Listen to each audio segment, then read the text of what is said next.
Hello friends, कैसे हैं आप सब। Welcome to the electrical knowledge. आज हम इलेक्ट्रिशियन इंटरव्यू क्वेश्चन के बारे में कुछ जानने की कोशिश करेंगे।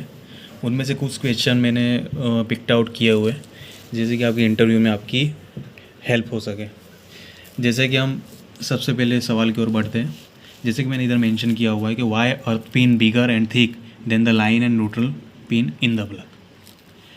हमारी जो सिंगल फेज की 250 वोल्ट 5 एम्स या 15 एम्स की जो प्लग रहती है, उसके अंदर जो अर्थ की पिन है उसको हमेशा एक तो बिगर रखा जाता है और मोटा रखा जाता है। तो ऐसा क्यों किया जाता है, तो उसके मैंने टोटल 3 आंसर्स पिक्ड आउट किए हुए। तो सबसे पहले एक आंसर तो इसका ये है कि when short circuit occurs current will B pass through each through earth pin, so it's area is bigger than other pin. मतलब कि जब भी हमारा शॉर्ट सर्किट होता है तो पूरी सर्किट के अंदर सबसे ज़्यादा करंट ये अर्थ पिन के थ्रू फ्लो होता है। ठीक है, अब जितना ज़्यादा करंट हमारा फ्लो होगा वो हिसाब से हमको कंडक्टर की मोटाई भी ज़्यादा रखनी पड़ेगी और उसको बड़ा रखना पड़ेगा। वो हिसाब से अपने जो अर्थ पिन होता है उसकी साइज़ बिगर प्लस थिक रखा जाता है।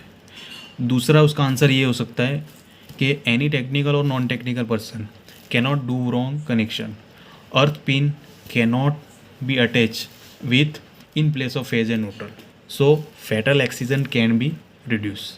इसका मतलब ये है कि कोई भी टेक्निकल हो या नॉन टेक्निकल पर्सन वो जो अर्थ पिन है उसको उसी पोजीशन में लगा सकेगा। उसको वो जाने अनजाने में फेज़ और न्यूट्रल में लगा नहीं सकेगा। उसका रीज़न है क्योंकि फेज़ और न्यूट्रल की जो साइज़ होती है वो एक नॉर्मल साइज़ होती है और अर्थ पिन की जो साइज़ है वो बड़ी होती है। तो अर्थ पिन कभी भी फेज़ वाले वायर में नहीं लग सकती और सेम एज न्यूट्रल का जो वायर है वो कभी भी अर्थ वायर में लग सकता। वो हिसाब से उसकी एक स्टैंडर्ड साइज़ के हिसाब से अर्थ पिन को डिज़ाइन किया जाता है। थर्ड वन जो हमारा आंसर है कि when we attach the plug to the socket, first of all earth pin will be connect, so any of phase will touch the body, it will be grounded by this pin. इसका मतलब ये है कि जब भी हम हमारा plug attach करते हैं एक सॉकेट के अंदर तो सबसे पहले हमारा अर्थ पिन उसमें लगता है। उसका रीज़न ये है कि मान लो हमारी मोटर हो गई या कोई भी और डिवाइस हो गया, अगर बाई चांस उसका फेज़ हमारी बॉडी पे टच है तो वो हमारा ये अर्थ पिन के थ्रू ग्राउंड हो जाएगा।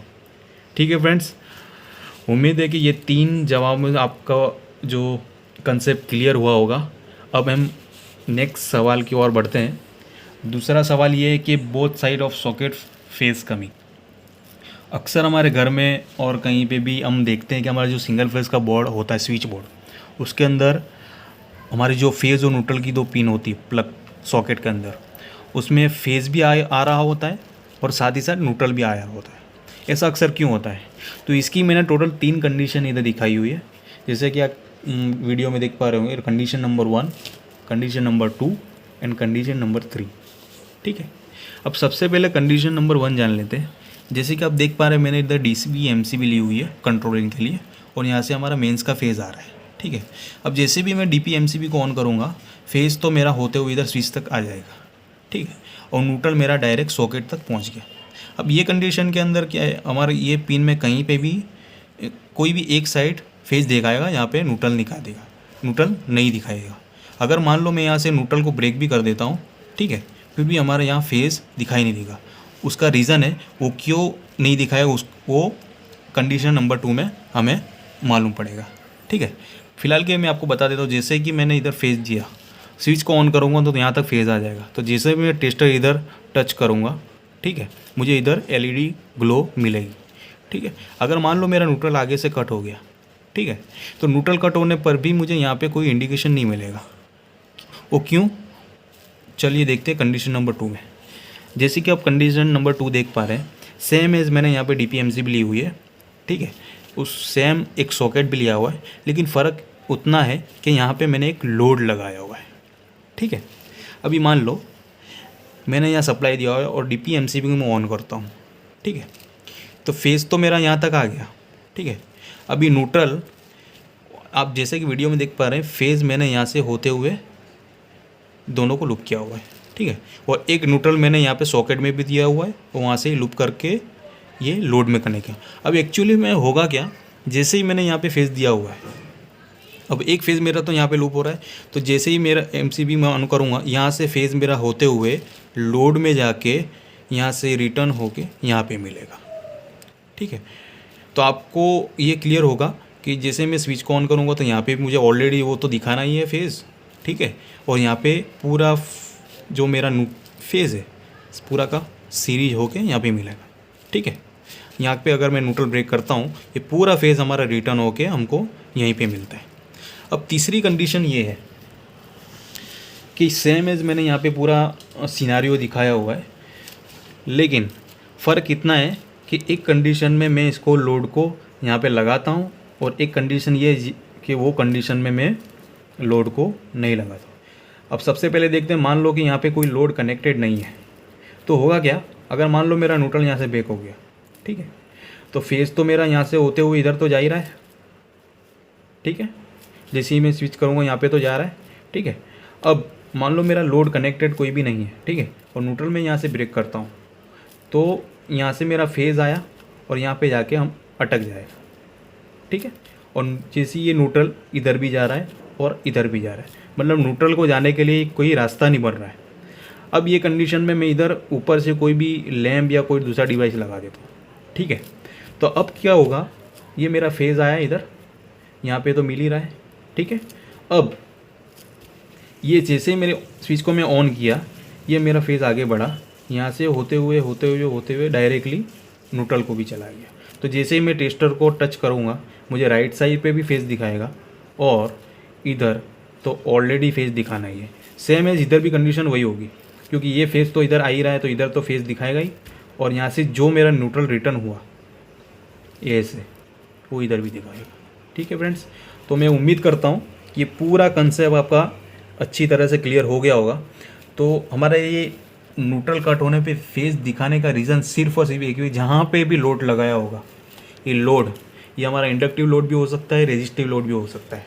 ठीक है, जहाँ भी हमारा लोड लगाया होगा वहीं पे ये कंडीशन फुलफ़िल होगी। ठीक है, चलिए आगे के सवाल की ओर बढ़ते हैं। जैसे कि आप देख पा रहे हैं, मैंने इधर एक सवाल लिया हुआ है कि why birds does not get shock. अब कोई भी हमारा पक्षी जब लाइव वायर पे बैठता है तो उसको कभी भी शॉक नहीं लगता है, उसका रीज़न क्या है, चलिए हम देख लेते हैं। कि जैसे कि मैंने इधर दिखाया होगा कि in electrical one thing is very clear is that current will be only pass in close loop और circuit. So when birds stand on the only one phase wire, so circuit cannot complete to pass the current. If any of part of the body touches the neutral wire or any other phase, they get shock. इसका मतलब ये है कि कोई भी पक्षी या birds अगर वो एक ही सतह पर बैठते हैं, मतलब कोई भी एक लाइव वायर में बैठते हैं, ठीक है, तो लाइव वायर बैठने पे क्या है, उनका बॉडी का पूरा पार्ट एक ही वायर पे है। ठीक है, उसी हिसाब से उनकी सर्किट कंप्लीट नहीं हो रही है।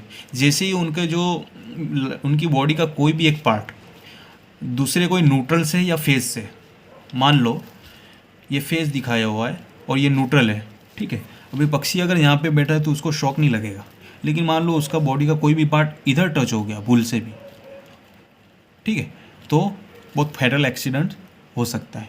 ठीक है फ्रेंड्स, नेक्स्ट सवाल की ओर बढ़ते हैं। जैसे कि मैंने देखा है motor stop working in delta connection. अक्सर हमारे घरों में और फैक्ट्रियों में ये देखा गया है कि मोटर के कनेक्शन तो हम कर लेते हैं, लेकिन स्टार में मोटर चलती भी है, लेकिन कभी डेल्टा में कभी कभी क्या होता है वो मोटर ऑटोमेटिक बंद हो जाती है। उसका एक मोस्ट रीज़न तो ये है कि जैसे कि मैंने तो दिखाया हुआ, the main reason of stop working motor in delta connection is this same phase going to each winding. अब जैसे कि मैंने इधर रॉन्ग कनेक्शन और ट्रू कनेक्शन दिखाया हुआ है, ये हमारी एक मोटर है जिसकी 3 वाइंडिंग है, और हमारा जो ऑटोमेटिक स्टाइल स्टार्टर होता है उसके RYB तो हम सीधे सीधे कनेक्ट कर देते हैं, ठीक है, और दूसरी जगह से जो हमारा RYB जो डेल्टा कॉन्टेक्टर में से आ रहा है उसको हम सीधे सीधे लगा देते हैं। तो ये कंडीशन के नंबर का आ रहा है कि एक वाइंडिंग के एक सिरे पे हमने RYB तो दिया हुआ है, जैसे कि हम एक वाइंडिंग हमने इधर R फेज दिया हुआ है तो इधर भी सेम फेज ही जा रहा है, ठीक है, जैसे कि इधर Y फेज दिया हुआ है तो इधर Y फेज ही जा रहा है, इधर B फेज दिया हुआ है तो इधर B फेज ही जा रहा है। तो मोटर डेल्टा में बंद हो जाएगी। उसका रीज़न है कि डेल्टा कनेक्शन करने के लिए एक वाइंडिंग के अंदर 2 फेज़ जाना ज़रूरी है, तभी मोटर डेल्टा में रन होगी। अब जैसे कि आप देख पा रहे हैं कि मैंने इधर ट्रू कनेक्शन दिखाया हुआ है, तो एक साइड पे तो मैंने RYB कनेक्ट किया हुआ है, ठीक है। अब दूसरी साइड पे हमको कंपलसरी अलग अलग फेज़ देने होंगे ताकि मोटर डेल्टा में चल सके। जैसे कि मैंने दिखाया हुआ है, इधर R फेज़ के सामने B फेज़ है, ठीक है, Y फेज़ के सामने R फेज़ है और B फेज़ के सामने Y फेज़ है, ठीक है। तो जैसे ही हम हमारा स्टार्टर को ऑन करेंगे, मोटर स्टार में चलने के कुछ देर बाद मोटर डेल्टा में ऑन की ऑन ही रहेगी, कभी भी बंद नहीं हो सकती, ठीक है। आशा करता हूँ आपका ये कंसेप्ट भी क्लियर हुआ होगा। चलिए आगे के 2 क्वेश्चन बहुत ही महत्वपूर्ण है। जैसे कि इधर मैंने लिखा हुआ टाइप्स ऑफ करंट, तो अक्सर इंटरव्यू में ये 2 क्वेश्चन के अगेंस्ट में कन्फ्यूज़न रहता है कि टाइप्स ऑफ करंट और टाइप्स ऑफ इलेक्ट्रिसिटी, ठीक है। तो अभी कभी भी टाइप्स ऑफ करंट के बारे में हमें पूछा जाए तो हमको सिर्फ यही बताना है कि DC करंट और alternating current, DC current, AC current, ठीक है। लेकिन अगर हमें पूछा जाए टाइप्स ऑफ इलेक्ट्रिसिटी तो हमको बोलना है static electricity and current electricity. Okay friends, उम्मीद करता हूँ आपके ये जो भी हमने आज के सेशन में सवालात लिए उसमें पूरा का पूरा आपका कंसेप्ट क्लियर हुआ होगा। और ऐसी हमारी क्वेश्चन और आंसर की सीरीज़ चलने वाली है, तो प्लीज़ सपोर्ट करना और मेरी चैनल को सब्सक्राइब करना, शेयर करना और बेल आइकन को ज़रूर दबाना।